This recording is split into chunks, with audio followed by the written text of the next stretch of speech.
What's up everyone, Soldier First Class here, and today's mission, Square Enix has given us an update about the status of Final Fantasy VII Remake Part 2 and how the delays of Part 1 have affected it. We're also going to talk about the next generation and how it pertains to future installments in the Remake series. As we know from a developer interview from a few months ago, Part 2 is currently under development by the main team, while some others are still working on finishing and polishing Part 1. We found out in January that the game was delayed until April 10th, which was 5 weeks later than we anticipated. During a recent financial meeting, Square President Yosuke Matsuda was asked a few questions about the Final Fantasy VII Remake delay and how he thought the delays of Part 1 had affected the development and release of Part 2.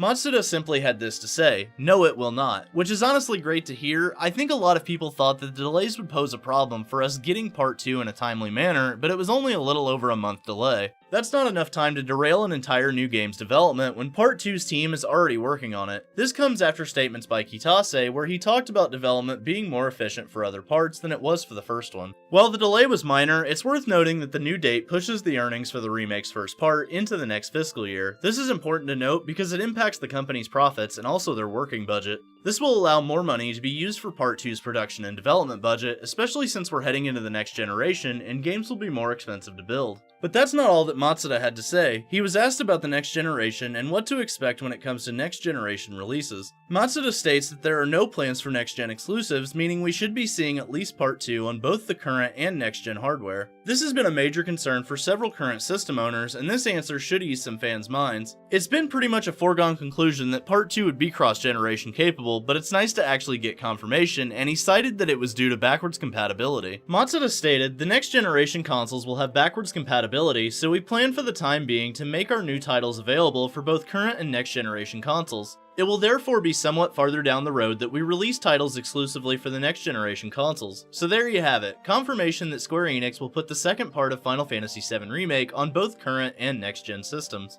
I think it also really comes down to install base, as there's over 108 million PS4 owners as opposed to a less amount of PS5 owners by the time Part 2 comes out.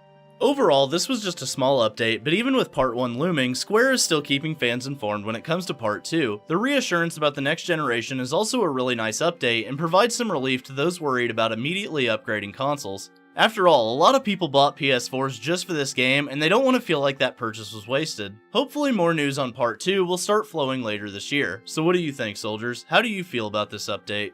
Thanks for watching, and don't forget to Omni-slash that like button. Let me know in the comments section below what you think about this update for Final Fantasy VII Remake. Subscribe to the channel, and ring that notification bell to join the ranks of Soldier today. And for all the latest Final Fantasy VII Remake news, rumors, and trailers, I'm Soldier First Class, and I'm on to the next mission. Later, guys.